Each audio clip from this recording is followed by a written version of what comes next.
एमती कौन है जे पुआ को हठात मेडिकल नवाक पड़ा आम माँ बाप दोली रे झुलिलु। टाइम होता 1:15 तापर पुआ को लेकिन बापा फोन कले पुआ को लेकिन आस डॉक्टर पाखक नहीं जावा। दीपर टाइम रे बुली बुलिकी आम हालिया हो गलु डॉक्टर खोजी खोजी। एक्चुअली आम जो क्लिनिक रे देखेबार थिला से क्लिनिक ऑलरेडी बंद थिला। आउ डेंटिस्ट माने 50 मीटर डिस्टेंस रे गोटे गोटे क्लिनिक खोलचंदी। तापर फाइनली आम गोटे भल डॉक्टर पाई गलु आउ सेठी देखा करथिलु। तापर से कहले कि संध्या बेल को जीवा पई। एक्चुअली पुअर दांत रे कैविटीज हो जाइछि कहीं से एबे भी ब्रेस्ट फीड नौ तो से कैविटीज हो जाइए। आपण समस्ते कहे कि चॉकलेट बहुत दौथुबे से ना चॉकलेट सेमती से खाएनी बेले बेले तो छुआ खाइब किंतु बेसी खाएनी बट से ब्रेस्ट फीड एबे भी करुच्ची तो से तार कैविटीज हो जाइए। डॉक्टर तो से डॉक्टर ताको फिलिंग करने कही आउ ताकू इवनिंग रे टाइम देथिले कि आसिया पई।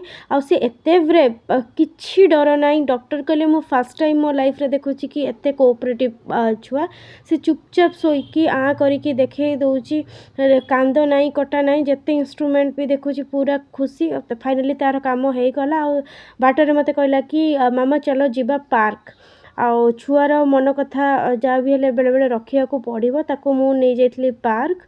आउ पार्क रे से बहुत खेला खेली कला। तार बेसी एटा स्लाइडिंग टा बहुत प्रिय सीटे चढ़ुथुबो खसुथुबो से तार बहुत मन खुशी रे स्लाइडिंग कला। तापर दोली रे झुलला तापर चक्री रे खेलिला आउ खेली सारला परे कि समय भितरे आउ मते देखंतु से केमती इशारा करछि। आउ तापर ता बापा आसिक पहुँची जाइतिले आउ ता बापा जाइकी से दोली रे बसिले। बसिया क्षणी आउ गोटे झियो आसिक बसिगला। मु स्त्री केमिति बा सहीबी जाइकी मु कहली नाई नाई एबे मो पाली एबे मु जाइकी बसिबी।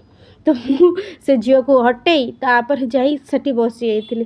तापर माँ छुआ को कौन दोली रे झुलेबू माँ बापा बसिकी दोली रे झुलु रही। वीडियोटी भल लगे लाइक करेंगे फॉलो करेंगे शेयर करेंगे। रही जय जगन्नाथ। आपण मैंने समस्ते भलरे रुहंतु।